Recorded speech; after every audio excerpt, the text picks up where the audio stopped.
소중한가, 믿음이 얼마나 소중한가, 이 생각들을 참 많이 해보게 되었습니다.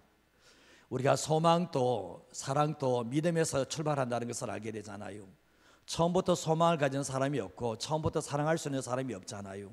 그러나 주님께서 우리를 사랑하셨던 그 사랑이 믿음 안에 거하게 될 때 우리가 이런 것을 신앙의 모든 것을 완성되어 가는 삶을 살게 되는데, 믿음은 모든 사람들의 것이 아닙니다. 우리가 이 자리에 나오니까 믿음이 모든 사람의 것처럼 여겨질지 모르지만 성경에서 믿음은 모든 사람의 것이 아니라고 말씀을 하고 있거든요. 모든 사람들이 예수님의 복음을 듣습니다. 나는 죄인이고 우리를 구원하신 분이 예수님이시다. 정말 그런데 이 복음을 듣고 받아들이는 사람이 있는가 하면 여전히 이 복음을 비웃으면서 예수님을 영접하지 않는 사람들이 있게 됩니다. 불신앙에서 믿음으로 건너오는 것은 사람의 힘으로 되지 않습니다.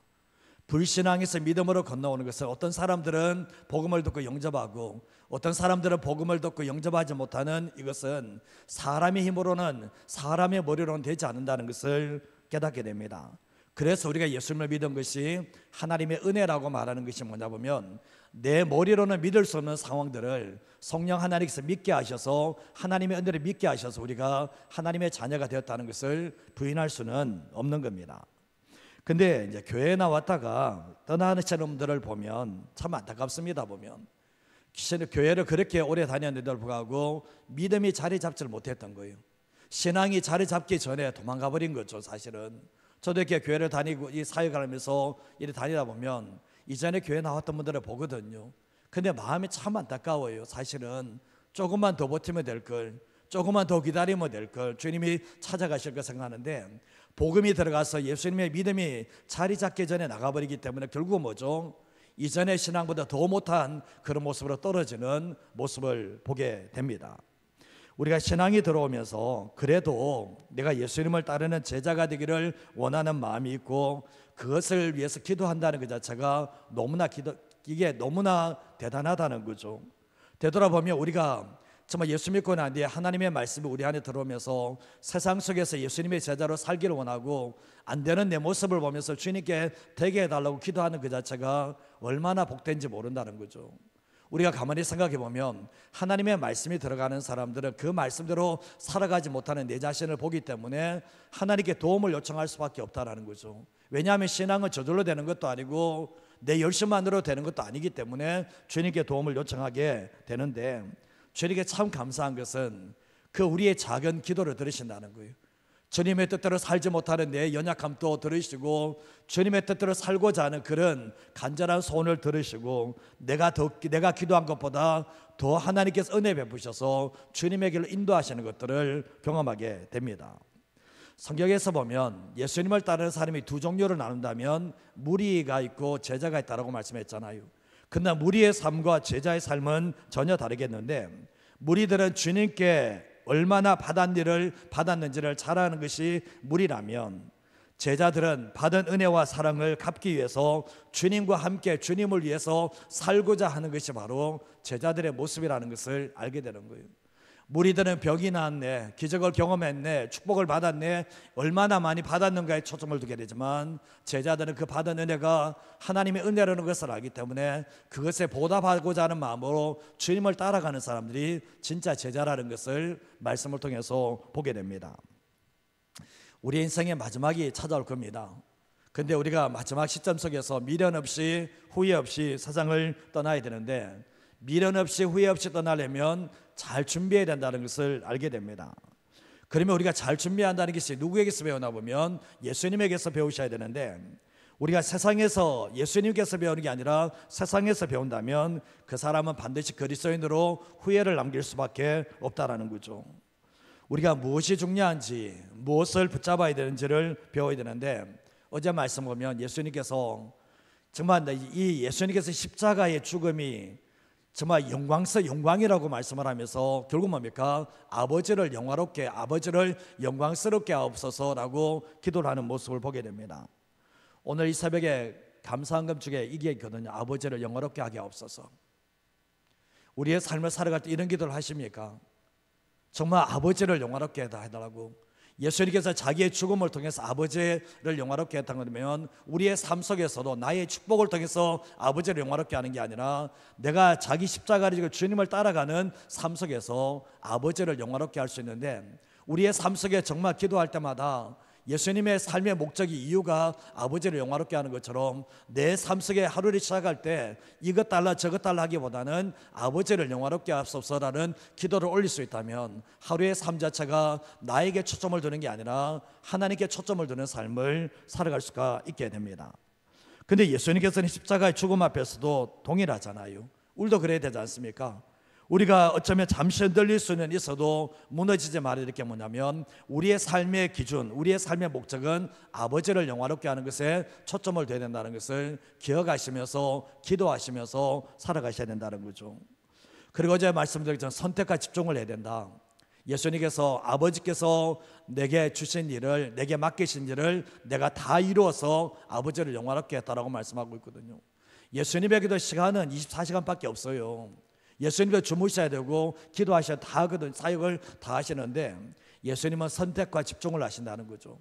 예수님께서 찾는 사람이 얼마나 많습니까? 예수님이 해야 될 일이 얼마나 많습니까? 그러나 예수님께서는 다 그렇게 하지 않아요. 새벽에 미명에 기도하시는 이유가 뭡니까? 하나님 아버지께서 내게 원하시는, 오늘 하루의 삶 속에 원하시는 일이 뭘까? 그것을 알게 되면 그것을 해나갈 때 주님께서는 뭡니까? 내가 사람들의 필요를 다 채워주지는 못했지는 모르지만 아버지께서 내게 하라고 내게 맡기신 일에 대해서는 최선을 다해서 다 이루어드렸다라고 말씀을 하고 있는 거예요. 우리의 삶 속에도 시간은 참 많이 있지만 정말 해야 될 일이 뭔가, 주님이 원하시는 일이 뭔가를 먼저 생각해 보여야 되는데 우리는 다 잘할 수는 없는 거예요. 저도 마찬가지입니다. 목회자로서 제게 맡기신 고유 사역이 있거든요. 어쩌면 이 자리를 있게 한 이유가 있거든요. 그 중에 하나가 설교입니다. 제가 그렇습니다. 저도 노예 사람들 봐야 되죠, 친구들 봐야 되죠, 이렇게 하지만 이 기간에는 어느 누구도 안 만나요. 사실은 되도록이면 중요한 일 아니면 안 만납니다. 이유가 뭐냐 보면 내게 맡겨진 일이거든요. 사실 내게 맡겨진 고유 사역이기 때문에 저는 잘하고 못하고 보다는 최선을 다하는 것이 너무나 중요하다는 생각들을 참 많이 하게 됩니다. 그러한데 제가 목양 사역에 대해서 보면 성도님들이 요즘 힘들고 어려운 일이 참 많거든요. 문자가 많이 와요. 여기저기 아프다 그래요.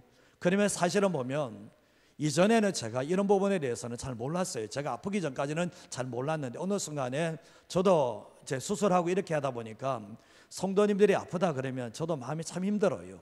이런 것들이 참 많거든요. 그게 뭐냐 보면 하나님께서 제게 주신 일이 뭘까? 하나님의 말씀을 전하고 기도하는 게 참 중요하고, 또 한 영혼 한 영혼, 건강한 영혼들은 가만히 두면 잘 지낼 수 있겠죠. 그건 아프고 힘든 영혼들을 돌보라고 주님께서 이 자리에 있게 하셨다는 것을 알기 때문에 여기에 집중하려고 하거든요. 여러분의 삶 가운데도 마찬가지라 생각합니다. 내가 성도로서 삶을 살아갈 때, 치열한 세상 속에 살아갈 때 내가 정말 주님께서 내게 무엇을 맡기셨는가, 내가 무엇하라고 하는 건가, 그걸 발견하지 않으면 오로지 자기에게만 초점을 두고 자기의 유익에만 초점을 두고 살아갈 수 있는 연약함이 있다는 것을 기억하셔야 됩니다. 근데 예수님께서 이제 요한복음 17장 내일이면 마치겠지만 예수님이 제자들을 얼마나 사랑하셨는지 이 말씀을 보면 구구절절 예수님이 제자들을 얼마나 사랑하셨는지를 보게 되는데, 이 17장 내용에서는 예수님께서는 마지막으로 대제사적인 기도를 하고 있는데 하나님께 올려드리는 기도를 보겠는데, 이 기도 속에서도 예수님은 제자들을 얼마나 사랑하시는지를 충분히 볼 수가 있게 됩니다. 우리가 첫 번째로 하시는 게 뭔가 읽어보도록 하겠습니다.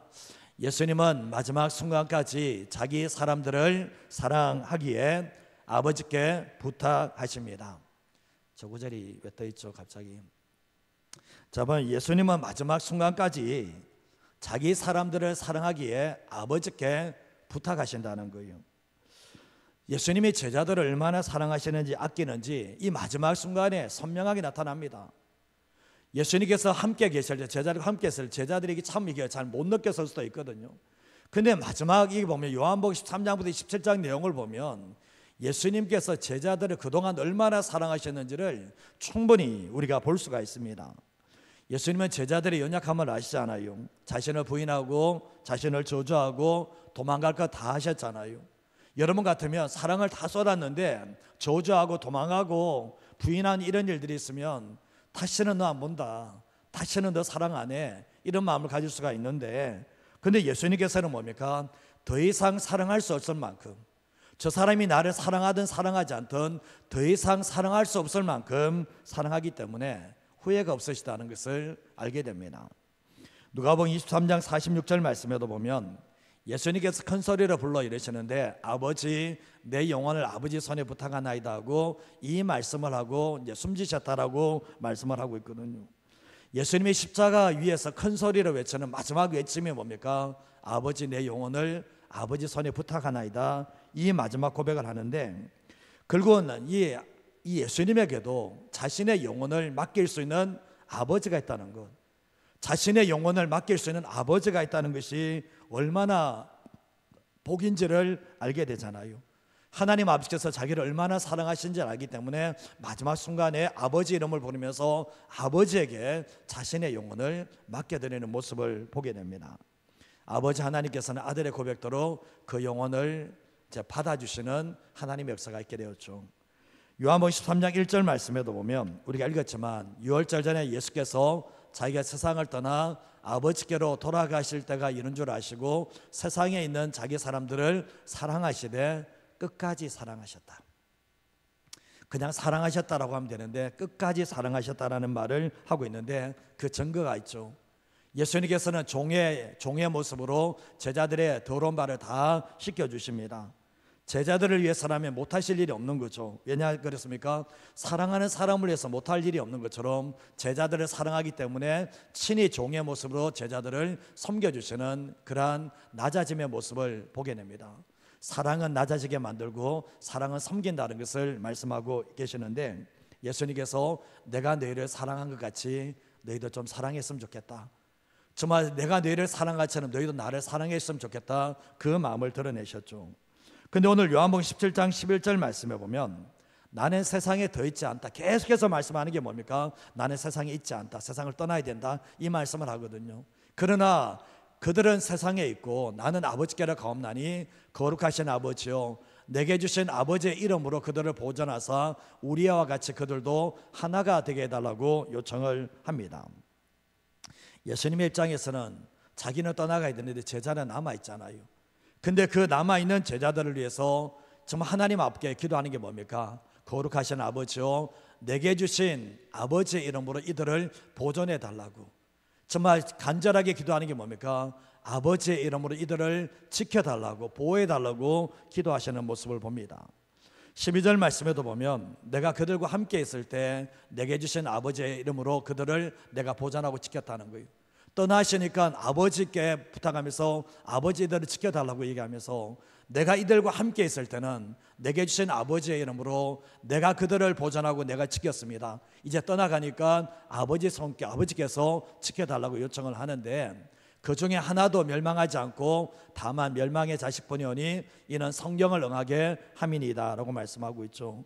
이 한 명은 가룟 유다를 얘기하고 있겠죠. 정말 예수님께서는 가룟 유다에게 사랑을 베풀지 않으셨는가? 모든 사랑을 다 동일하게 주셨습니다. 뻔히 배반할까 하면서도 끝까지 사랑하셨는데 그 이유는 뭡니까? 성경을 응하게 합니다. 시편 말씀에 보면 가장 가까운 자가 발꿈치를 든다라는 이 표현을 하고 있는데, 결국 뭡니까? 이 성경을 응하게 하기 위해서 이 가룟 유다가 버림을 받지만 예수님의 사랑에는 변함이 없었다는 것을 알게 되죠. 요한복음 17장 13절 말씀에도 보면 또 하시는 말씀이 지금 내가 아버지께로 가오니 내가 세상에서 이 말을 하옵는 것은 그들로 내 기쁨을 그들 안에 충만히 가지게 하려 함이니이다 라고 말씀합니다. 예수님을 떠나시면서 하나라도 더 주고 싶은 거예요. 예수님을 떠나시면서 제자들 속에 근심이 가득 차 있고 기쁨이 없는 모습을 보게 되면서 우리가 육신의 부모들도 보면 떠날 때 자식들에게 뭐 하나 더 주고 싶어 하는 것처럼 예수님께서는 뭡니까? 떠나시면서 자신 안에 있는 그 기쁨, 육신의 것은 줄 수 없지만 자신 안에 있는 주님의 기쁨을 주기를 원했던 것이 바로 예수님의 사랑이었다는 것을 알게 됩니다. 결국 뭡니까? 이 기쁨은 상황 속에서 주는 것도 아니고 세상이 줄 수 있는 것도 아니고 정말 하나님 아버지로부터 주신 이 기쁨을 제자들에게 주기를 원했다라고 말씀을 하고 계시는 거죠. 또 15절 말씀에도 보면 내가 비옵는 것은 그들을 세상에서 데려가기를 위함이 아니요 다만 악에 빠지지 않게 보존하시기를 위함이니이다 라고 말씀하는데, 또 아버지께 기도하는 게 뭡니까? 주님, 나는 아버지께 가지만 그들을 세상에서 데려가기를 위해서 기도하는 거 아닙니다. 얘기하면서 다만 악에 빠지지 않도록, 우리 주기문에도 보면 악에서 구해달라고 한 것처럼 다만 악에 빠지지 않도록 보존하시기를 원한다라고 얘기하면서 결국 끝까지 뭡니까? 제자들을 사랑하시며 끝까지 제자들을 위해서 기도하시며 아버지 손에 부탁하시면서 또 부탁하시는 이런 모습을 보게 되는 거예요. 정말 제자들이 이 마음을 아는지 모르지만 예수님께서는 무리들에게 이런 사랑, 큰 사랑을 베푼 게 아니라 자기와 함께 3년 동안 있었던 그 제자들, 자기를 따랐던 그 제자들을 위해서 정말 이렇게 말로도 할 수 없는 사랑으로 대해주시는 이런 모습을 보게 됩니다. 그래서 예수님께서 하나님 아버지께 기도할 때도 예수님의 마음이 담겨진다는 거죠. 여러분도 마찬가지지 않습니까? 여러분 자녀 손들 위해서 기도하면 부모들의 그 마음이 그게 담겨지는 것처럼 예수님께서는 마음을 다해서 사랑하고 계시다는 것을 알게 되죠. 부모님들이 죽는 그 순간까지 자식들을 사랑하잖아요. 해줄 수 있는 것이 있다면 생명까지도 주기를 원하는 마음이 있잖아요. 자식들 앞에서 그래서 부모는 평생 죄인처럼 살아가잖아요. 근데 예수님께서 우리들이 자식을 사랑하는 것보다 비교할 수 없는 사랑을 주셨겠습니까? 내가 자식을 사랑하는 건 그게 수천만 배, 수억만 배보다 더 큰 사랑을 우리에게 주셨습니다. 이게 무조건적인 사랑이라는 거죠. 우리가 한번 되돌아보실 때 이 사랑을 우리가 받고 있거든요. 그러면 주님의 사랑을 받은 사람은 주님을 사랑하는 것이 당연합니다. 저는 자식 사랑하는 것보다 예수님 사랑하는 것이 부족하다면 그게 우상숭배예요. 내 자식 사랑하는 것보다 주님 사랑하는 것이 부족하다면 그게 우상숭배가 되어버리는 거예요. 주님께서 우리에게 생명을 줬기 때문에 오늘 제자들도 보면 얼마나 주님을 사랑하셨기 때문에 결국 뭡니까? 끝까지 기도하시면서 끝까지 사랑하는 모습이 있는데 우리의 삶을 살아갈 때도 우리가 주님께서 우리에게 이렇게 사랑하신다는 것을 기억하시면서 주님을 더 사랑하는 하나님의 사람이 되시기를 주님의 이름으로 축복합니다. 사랑은 이게 아니에요. 사랑은 이 머리로 다 들어오는 게 아니에요. 사랑은 가슴으로 들어오는 거거든요. 그래서 보면 주님의 사랑을 가슴에 담는 사람들은 평생 동안 주님을 사랑하며 주님의 길을 따라가는 사람이 될 수 있다는 것을 기억하시면서 그 사람이 내 자신이 되기 위해서 기도하시는 저와 여러분 되시기를 간절히 소원합니다. 자, 두 번째 마지막인데 한번 읽어보겠습니다. 예수님은 제자들이 아버지의 말씀으로 거룩하게 서로 하나 되기를 기도합니다. 구약의 거룩과 신약의 거룩이 동일한 점이 많지만 강조점이 좀 다를 수가 있습니다. 근데 구약은 분리된 개념이 많거든요. 구약은 세상 밖으로 분리된 개념을 참 많이 가지고 있다면 구약에서는 죄와 세상은 피하는 것, 우상은 피하고 이런 것들이 참 많은데 신약은 구별의 관점이 많아요. 이 구별이라는 게 뭐냐 보면 안으로의 개념을 가지고 있는데 예수님께서는 죄악된 세상으로 피하신 게 아니라 들어오셨잖아요. 그리고 예수님께서 우리에게도 마찬가지로 너희는 세상의 소금이 되라, 너희는 세상의 빛이 되라. 이게 뭐면 너희는 세상으로 들어가라는 거예요. 예수님은 이 죄악된 세상에 들어오셔서 하나님의 거룩을 드러냈던 것처럼 우리가 거룩한 삶을 산다는 게 뭐냐 보면 세상과 분리된 게 아니라 뭐죠? 세상 속에서의 거룩이라는 것을 말씀하고 있는 거죠. 과거의 수도운동이 뭡니까? 세상의 죄를 피하기 위해서 동떨어진 곳에서 그렇게 신앙생활을 하잖아요. 근데 그 신앙이 온전한가? 그 신앙은 주님의 말씀과 틀렸습니다. 사실은 진짜 거룩은 뭡니까? 세상의 한복판 속에서 하나님의 거룩을 드러내는 것인데 근데 세상에서 비춰지는 모습이 내 신앙이라는 거죠. 교회에서 모습이 아니라는 거죠. 어제 제가 지난번에 신앙과 정서에 대해서 말씀을 드렸지만 교회에서 하는 모든 것들이 내 신앙이라고 보시면 안 돼요. 여기에는 훈련소와 같은 곳이거든요. 그러나 신앙 자체가 내가 세상에서 어떤 모습으로 자리매김하는가, 그게 내 신앙인데 그것은 우리는 다 할 수는 없지만 주님은 내가 세상에서 어떤 모습으로 살아가는지를 우리는 알고 계시다는 거죠. 그러나 우리가 교회 안에서 정말 하나님의 말씀과 신앙으로 준비되어지는 것만큼 세상의 한복판 속에서 소금과 빛된 사명들을 감당할 수 있는 하나님의 사람이 될 수 있습니다. 예수님은 세상을 표현하실 때 음란하고 이제 악하다 이런 표현을 많이 하셨거든요. 죄가 지배하는 곳이, 사단이 지배하는 곳이 세상이라고 말씀을 하셨거든요. 근데 마태복음 10장 16절 말씀 같이 한번 읽어볼까요? 보라, 내가 너희를 보냄이 양을 이리 가운데로 보냄과 같도다. 그러므로 너희는 뱀같이 지혜롭고 비둘기같이 순결하라. 주님이 하시는 내가 너희를 보냄이 양을 이리 가운데로 이거 뭡니까? 양이 이리 때 가면 어떻게 되죠? 이거 죽는 이런 상황인데 내가 너희를 세상에 파송할 때 양을 이리 때로 보내는 것과 주님은 같다라고 말씀을 하셨거든요. 마치 사지로 들어가는 것과 똑같다라고 말씀을 하셨는데 그만큼 세상은 악하고 그만큼 잔인하다는 것을 말씀하는데 하나님을 반역하고 예수님을 십자가에 죽인 세상이기 때문에 너희들도 뭡니까? 각오해야 된다는 것을 말씀하고 있죠. 그래서 뱀같이 지혜롭고 비둘기같이 순결해야 된다고 말씀을 합니다. 세상에 들어가서 순결하지 못하면 집니다. 순결을 잃어버리면 지혜도 아무런 소용이 없어요. 사실은 예수 믿는 사람들은 세상의 한복판 속에서 순결하는 그런 하나님 앞에서 순결함을 지켜내지 못하면 세상 속에서 결국은 당할 수밖에 없고 욕먹을 수밖에 없다는 것을 알게 되는데 요한복음 17장 14절 말씀해 보시면 내가 아버지의 말씀을 그들에게 주어 싸우매 세상이 그들을 미워 싸우니 이는 내가 세상에 속하지 아니함 같이 그들도 세상에 속하지 아니함으로 인함이다라고 말씀하는데 예수님이 계속해서 하시는 말씀이 뭡니까? 내가 세상에 속하지 않은 것처럼 너희도 세상에 속한 사람이 아니다. 우리는 발을 딛고 삶을 이 세상에 살고 있는데 주님이 하시는 말씀은 너 세상에 속한 사람 아니다라고 말씀을 하고 있는 거거든요. 이게 우리 안에 들어와 있어야 돼요. 이 세상의 가치관과 세상의 사상과 이게 들어와 있으면 주님의 말씀이 이해가 안 되는 거예요. 사실은. 근데 주님은 뭡니까? 하시는 말씀이 늘 하시는 말씀 내가 세상에 속하지 않은 것처럼 너희는 세상에 속하지 않았다라고 말씀하고 그러면 세상을 가까이 하는 사람은 뭐가 문제가 생긴다는 것을 알게 되는 거잖아요. 우리는 세상과 짝지어서 세상과 타협하며 살아갈 존재들이 아니라는 거예요. 예수님을 죽인 세상이기 때문에 거기서 사는 게 아니라는 것을 말씀을 하시는데 예수님께서 제자들에게 뭘 줬다고 합니까? 내가 아버지의 말씀을 그들에게 줬다라는 거예요. 아버지의 말씀을. 아버지의 말씀을. 그러고 난데 세상이 그들을 미워하는 이유가 뭡니까? 예수님께 속해 있기 때문에 미워하는 것이고 그 안에 뭐가 있기 때문에 그렇습니까? 아버지의 말씀이 있기 때문에 세상이 미워한다는 거예요. 여러분 세상에 나가보시면 내가 예수 믿는다고 해서 사람들이 미워하고 이런 것 있겠죠. 그러나 여러분들이 진짜 말씀을 가지고 있고 복음을 가지고 있으면 세상이 더 미워합니다. 근데 예수 믿는 사람이 세상과 타협하고 예수 믿는 사람이 세상과 적당하게 놀아나는데 세상이 미워한다고요? 그런 일 없습니다.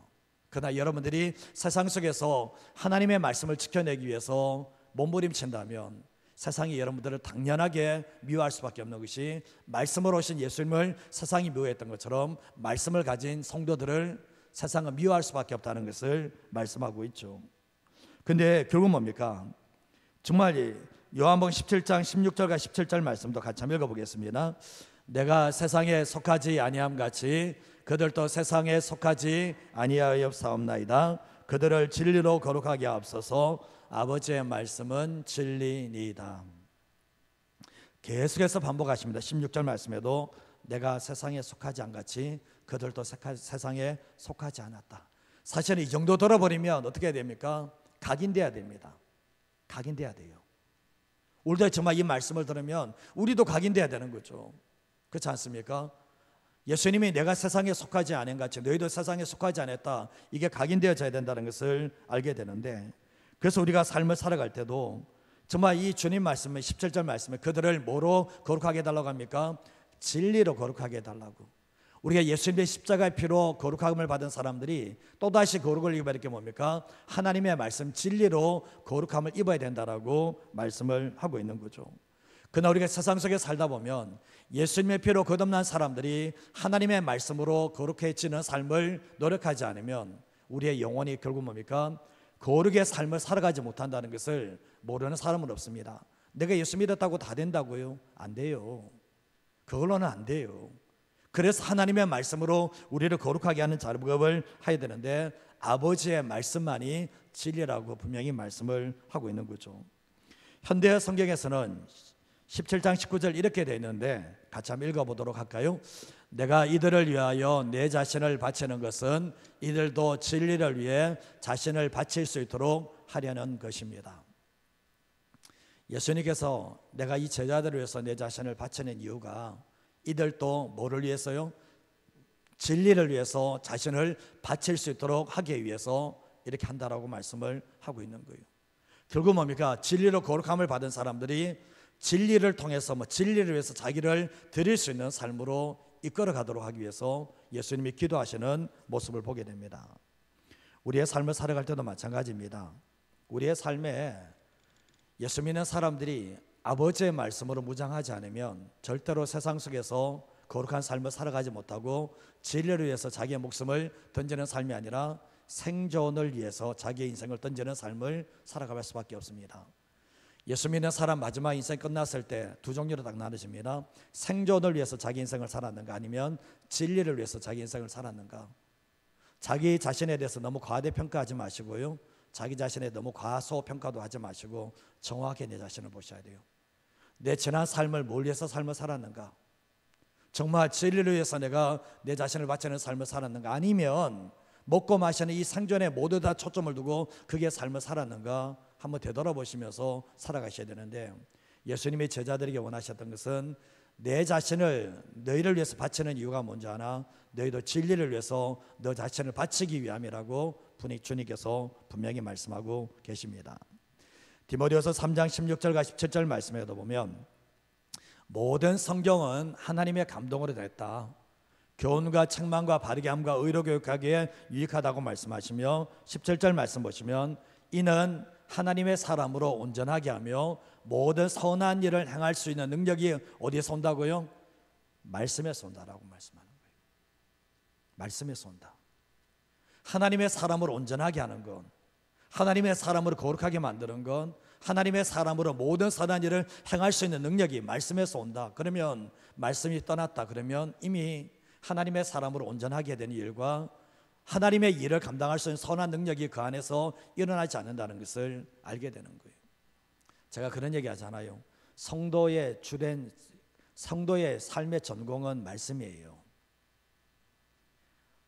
우리 보험하시지만 그게 전공이 아니에요. 그게 전공이 아니에요. 학원 하시지만 그 전공 아니에요. 죽으면 다 끝날 문제, 그 전공 아닙니다. 어느 정도 손 놔야 됩니다. 우리의 삶의 전공은 그분의 말씀이에요. 목회자만 그런 게 그게 아니고요. 요즘 시대는 어떤 시대인지 아십니까? 성도님들이 신학 주석을 읽어요. 주석을 읽습니다. 예를 들면 분당우리 교회 설교를 듣고 수영역교회 예배 들어가요. 이런 시대입니다. 이 정도 시대예요. 사실은 제가 말씀을 드리는 이유가 뭐냐 보면, 성도님 속에 말씀이 없으면 껍데기입니다. 목회자 속에 말씀이 없으면 그냥 빈 껍데기예요. 제가 좀 심하게 해서 죄송한데 빈 껍데기입니다. 그 안에 아무것도 없어. 이래 됩니다. 그래서 주님께서 뭐라 보면, 네가 하나님의 사람을 온전케 되기를 원하느냐, 그리고 네가 나에게 맡겨진 선한 일을 하기를 원하느냐, 그러면 말씀의 사람이 되라고 말씀을 하고 있는 거예요. 근데 보면 이게 귀가 열린 사람들이 있어요. 근데 어떤 사람들은 신앙생활을 그렇게 함에도 불구하고 젖 먹는 애기와 같아요. 먹여주면 먹고 아니면 못 먹는, 단단한 음식을 못 먹어버리는 이런 사람이 될 수 있거든요. 그게 신앙생활, 오늘 한국교회를 병들게 만드는 이유가 뭐냐 보면, 교회에 다니는 사람은 참 많은데 하나님의 말씀을 자기 혼자 먹고 그 말씀대로 살아가는 사람이 없는 시대가 지금 이 시대가 되어 있다는 걸 우리는 아셔야 되는 거예요. 그리고 요한복음 17장 11절 말씀에 보면, 나는 세상에 더 있지 아니하오나, 계속 얘기합니다. 그들은 세상에 있사옵고 나는 아버지께로 가옵나니 거룩하신 아버지요 내게 주신 아버지의 이름으로 그들을 보존하사 누구와 같이요? 우리와 같이 그들도 하나가 되게 해달라고, 성부 성자 성령이 하나가 된 것처럼 그들도 하나가 되게 해달라고 요청을, 기도를 하고 있습니다. 이게 예수님의 기도예요. 오늘날 한국교회를 바라보면서, 우리 교회를 바라보면서 주님이 기도하신다면 말씀으로 거룩하게, 진리로 거룩하게 해달라는 이 기도, 그리고 하나가 되게 해달라는 그 기도를 안 하지 않겠습니까? 지금 한국교회가 이 분열의 시대가 돌아가니까 한국교회가 분열이 되고 있어요.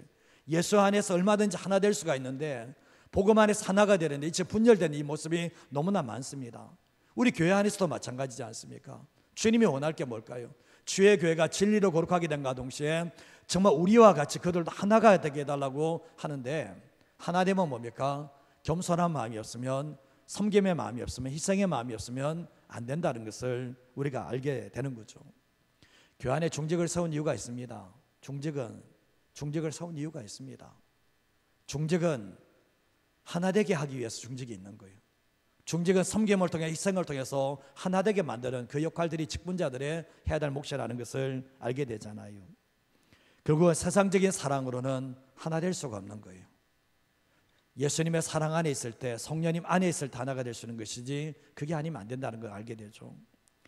마지막 구절입니다. 요한복음 17장 21절과 22절 다 읽어보겠습니다.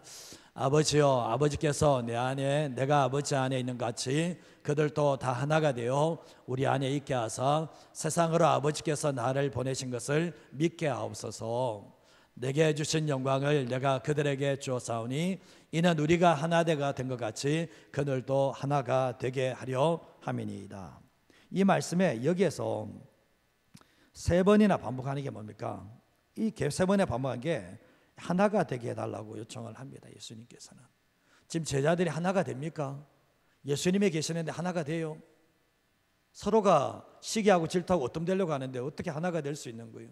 비교의식 속에는 하나가 될 수가 없어요.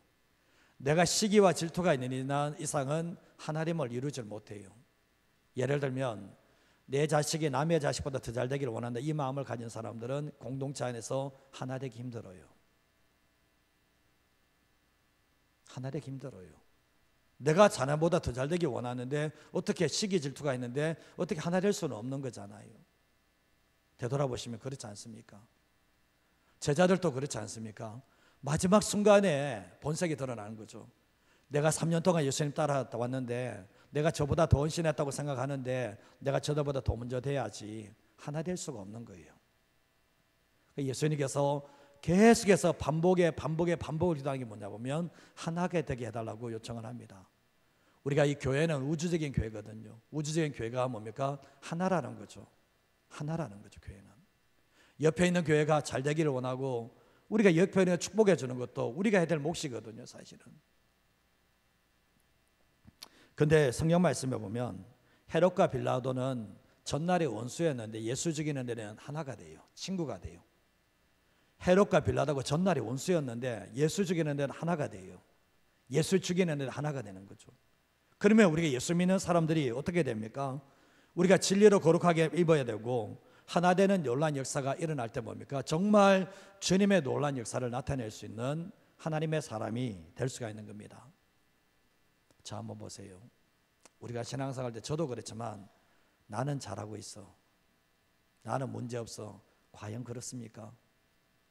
정말 내가 공동체를 위해서 하나 되기 위해서 내가 뭘 하고 있는지를 한번 되돌아보셔야 되는데, 에베소서 4장 11절과 4장 2절과 3절 말씀에도 보면 이런 말씀이 있거든요. 모든 겸손과 온유로 하고 오래 참음으로 사랑 가운데서 용납하고 평안에 매는 줄로 성령이 하나 되게 하신 것을 힘써 지켜야 된다. 성령께서 우리를 하나 되게 만드셨으면 그 하나됨을 깨트리는 역사들이 교회 안에서 얼마나 많은지 몰라요. 얼마나 많은지 몰라요. 하고 싶은 얘기 다 하고 자기 성질 다 부리고 어떻게 하나 된다는 거예요? 될 수가 없죠. 될 수가 없어요, 사실은. 정말 서로 용납하고 서로 성령께서 하나 된 것을 힘써 지키려고 노력하지 않으면 안 된다는 것을 알게 되잖아요. 우리의 삶을 살아갈 때 공동체가 성령으로 충만해져야 됩니다. 성령으로 충만해지게 될 때 뭡니까? 진리로 거룩함과 서로가 하나 되어서 세상 속에서 예수님을 드러낼 수 있는 아름다운 공동체로 서나갈 수가 있게 되는 거죠. 저도 그렇습니다. 오늘 이 말씀을 보면서 우리가 삶을 살아갈 때 예수님이 우리를 얼마나 사랑하시는지를 아셔야 되고, 그래도 더 나아가서 예수님께서 마지막 기도하셨던 것이 아버지여 그들을 진리로 거룩하게 해달라고. 제자들 속에 뭐가 없다는 거예요? 지금 하나님의 말씀이 지금 못 남아있다는 거 아닙니까? 성령님 오셔서 그걸 이제 진리를 거룩하게 하시는 역사가 있었지만 진리로 거룩하게 해달라고. 우리에게 기도할 때 뭐라고 하시겠습니까?